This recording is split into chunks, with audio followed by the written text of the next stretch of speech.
اسے چھوڑیے. یہ بتائیے آپ اعلیٰ حضرت کو کس عنوان سے جانتے ہیں؟ بھائی آپ لوگوں نے نام سنا ہے نا اعلیٰ حضرت کا؟ امام احمد رضا کا. اعلیٰ حضرت امام اہل سنت کی کون سی وہ چیز ہے جو آپ کو یاد ہو، جو پہچان ہو، جس سے آپ اعلیٰ حضرت کا تعارف کریں کہ مولانا احمد رضا خان فلاں عالم ہے جن کا یہ کارنامہ ہے؟ ایسے سلام رضا مصطفیٰ جان رحمت کے لاکھوں سلام، شب بز میں ہدایت کے لاکھوں سلام. جانتے ہیں یہ سلام رضا یہ کس کا ہے؟ اعلیٰ حضرت امام اہل سنت کا ہے. حضور کی بارگاہ میں یہ نذرانہ پیش کیا.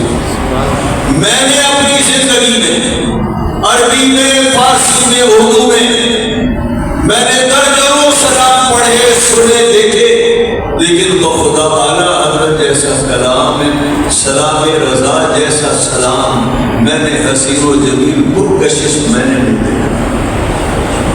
ہمارے ہاں 2 سلام پڑھ جاتے ہیں عمومی پر. مصطفیٰ جان رحمت کے لاکھوں سلام کیا پڑھا جاتا ہے؟ یا نبی سلام علیکہ، یا رسول سلام علیکہ. یہ بتائیے زیادہ آپ کو مسجدوں میں کون سا سلام سنائی دیتا ہے؟ مصطفیٰ جان رحمت کے لاکھوں سلام. اس سلام کی زبان مشکل ہے، آسان نہیں ہے، لیکن بتائیے ہر نعت خان یہ سلام پڑھتا ہے، سمجھ میں آئے تو بھی پڑھتا ہے، نہ آئے تو بھی پڑھتا ہے.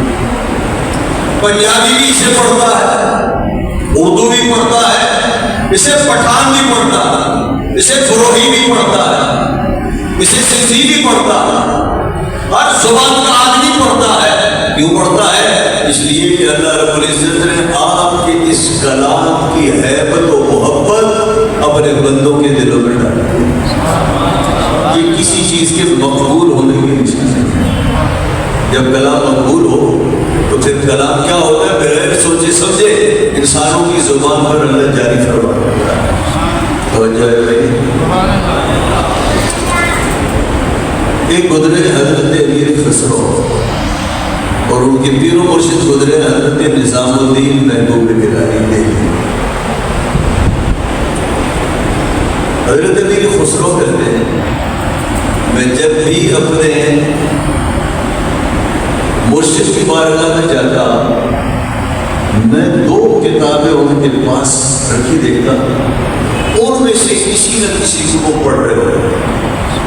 وجہ سے سوچیے میں نے اپنے مرشد کے سرحانے ہمیشہ 2 کتابیں پڑھی، اور جب بھی جاتا ان 2 میں سے کسی کا مطالعہ کر رہے ہوتے. ایک قرآن مجید اور دوسرا حضرت شیخ سعدی شیرازی کی گلستان.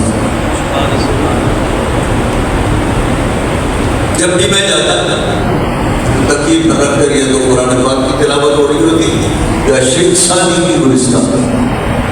میں نے دل میں سوچا قرآن کریم تو اللہ کا کلام ہے، وہ تو پڑھنا چاہیے. یہ گلستان سعدی فارسی زبان کی کتاب ہے، فارسی زبان میں کچھ حکایتیں، شعر و شاعری ہے. کیا ایسی خوبی کی بات ہے؟ ہمارے مرشد کو جب بھی دیکھا قرآن کریم کے بعد گلستان سعدی کو پڑھتے ہوئے، تو میں نے کہا پھر ایسا ہے کہ میں خاموشی کے ساتھ گلستان سعدی کے مقابلے میں بھی کتاب رکھتا ہوں. مجھے امید ہے میرے مرشد کو شیخ سعدی کی اس کتاب سے پڑھ کر وہ کتاب محبوب ہوگی. اور بات خاموشی کے ساتھ میں کتاب لکھتا رہا. کچھ عرصے کے بعد کتاب تیار ہوئی. میں استاد کی شیخ خدمت میں گیا. میں نے کہا حضور آپ گلستان سعدی کا مطالعہ فرماتے ہیں، یہ اس فقیر کی اس کتاب کا بھی مطالعہ فرماتے ہیں. آپ نے فرمایا کیا عمر رہا؟ میں روز آتا ہوں. میں نے کہا کبھی تو دیکھو میری کتاب پڑھ رہے ہیں. کہنے لگے کئی مہینے گزر گئے، جب بھی آتا میری نظر کتاب پر پڑتی، آہستہ آہستہ اس پر بڑی کٹا جمع ہوتا گیا. میں نے پوچھا حضور ایک بات عرض کرو، آپ کو جب بھی دیکھا ہے یا قرآن کریم پڑھتے ہو یا گلستان سعدی کا مطالعہ کرتے ہو، قرآن کریم تو اللہ کا کلام ہے، یہ بتائیے گلستان سعدی میں ایسا کیا کمال ہے؟ میں نے اس کے مقابلے میں جو حضور کو خدمت پیش کی ہے، حضور میں نے بڑی محنت کی ہے، لگتا ہے حضور نے ایک دن بھی اسے اٹھا کے نہیں دیا. آپ نے نے فرمایا دنیا کی کوئی کتاب شیخ سعدی کی اس گلستان کا مقابلہ نہیں کر سکتی. جاننا چاہتے ہو؟ بلکہ حضور جاننا چاہتے ہیں. آپ کے سر پر لمبی کھلا رکھی تھی, ٹوپی رکھی تھی. آپ نے فرمایا اب جب رات سونا چاہو وضو کر کے سونا, اور یہ میری ٹوپی پہن کر سونا, پھر مجھے صبح بتانا. وہ جو ہے حضرت علی خسرو فرماتے ہیں میں نے اپنے مرشد کی ٹوپی کو رات کو پہنا, میں باوضو ہو کر سویا, میری قسمت کا ستارہ چمک اٹھا, میں نے اس ٹوپی کی برکت سے دیکھا میں اپنے مولا و مولا حضور کو نور سید عالم محمد رسول اللہ صلی اللہ علیہ وسلم کے دربار میں بیٹھا ہوں. میں نے دیکھا کہ جس کمرے میں حضور تشریف فرما ہے لوگوں سے کچا کچ پڑا, مجھے جگہ نہیں ملی, تو جہاں لوگوں کی جوتے رکھے تھے میں وہاں بیٹھا. کچھ دیر کے بعد اللہ کے محبوب نے ایک بوڑھے انسان کو کلام پڑھنے کا حکم فرمایا. اس بوڑھے آدمی کو میں نے دیکھا, وہ نبی پاک صلی اللہ علیہ وسلم کو پنکھا جھلتا. سید عالم صلی اللہ علیہ وسلم نے ارشاد فرمایا میرے قریب آ کر اپنا کلام سناؤ.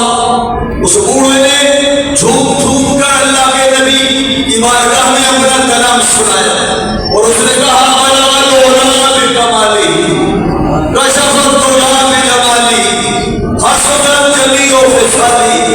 صلو علیہ وآلہ. سارا مجمع ہی جھوم نہیں رہا تھا کہ صحابہ کی شان میں یہ ٹیکا لکھا حضور بھی جھوم رہے.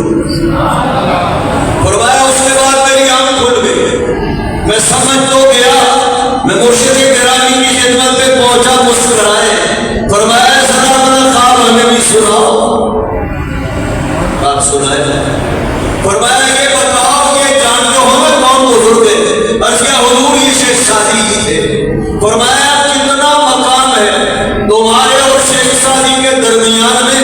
بتاؤ ایک آدمی جوتوں میں بیٹھا ہے اور ایک آدمی حضور کی گدی کے پاس اللہ کے محبوب کو پنکھا جلنے کی خدمت انجام دے رہا. ایک آدمی وہ ہے جو خاموشی کے ساتھ جوتوں پر بیٹھا ہے, اور ایک آدمی وہ ہے کہ اللہ کے محبوب فرماتے ہیں میری بارگاہ میں میری نعت سناؤ.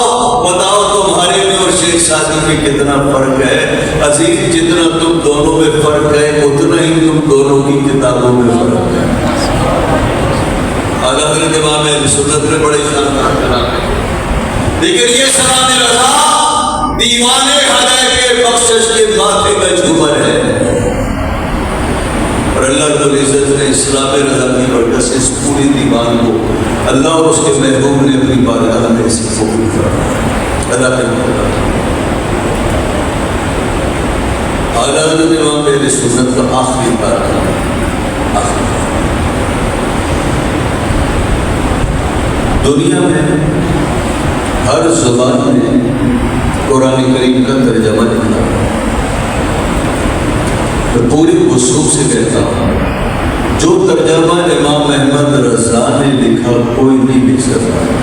بھائی توجہ ہے, ایک بات اور یاد رکھیں, شعر و شاعری اعلیٰ حضرت کے کلام میں خاص کمالوں کی شاعری ہے. یہ ہے کسی بھی نعت میں اعلیٰ حضرت نے کہیں نبی پاک صلی اللہ علیہ وسلم کی بارگاہ میں ائمہ دین کی بارگاہ میں کبھی مبالغہ نہیں کرتا.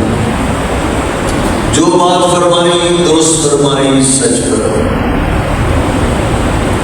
جس معیار کو لے کر چلے, شعر و شاعری کا دامان کم ہے, چھوٹا ہے, تنگ ہے, اور اس تنگی میں بڑا مشکل ہے کہ ایک آدمی پورے کا پورا 100% سچ بولے اور کہیں اس کے کلام میں جھوٹ نہ ہو. امام احمد رضا پر اللہ کا کرم یہ ہے کہ کلام رضا میں کوئی جھوٹ نہیں. حضور کی شان میں جو کچھ لکھا رسالت امام صلی اللہ علیہ وسلم کی شان کے عین مطابق, اور کبھی کسی کلام میں کوئی ایسی کمزوری شاعری میں نہیں کہ جس سے نبی پاک صلی اللہ علیہ وسلم کی توہین کا شاعر. نبی پاک صلی اللہ علیہ وسلم کی عظمت رسالت اور اللہ رب العزت کی شان الوہیت دونوں کو ساتھ لے کر چلے، دونوں محبت۔ غالباً شاعر کا نام تھا مجنون گورکھپور، ایسے ہی نام تھا مجنون گورکھپور۔ بارگاہ میں نبی پاک صلی اللہ علیہ وسلم کی شان میں لکھا ہوئے قصیدہ کلام لے کر آئے۔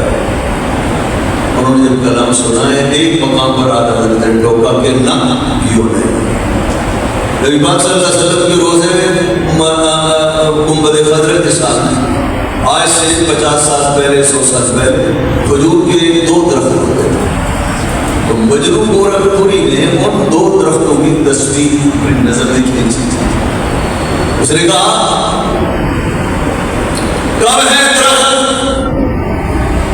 حضرت والا کے سامنے، سمجھ گئے؟ کب ہے درخت، وہ جو کھجور کے 2 درخت، کب ہے درخت حضرت والا کے سامنے، مجنون کھڑے ہیں خیمہ لیلا کے ساتھ۔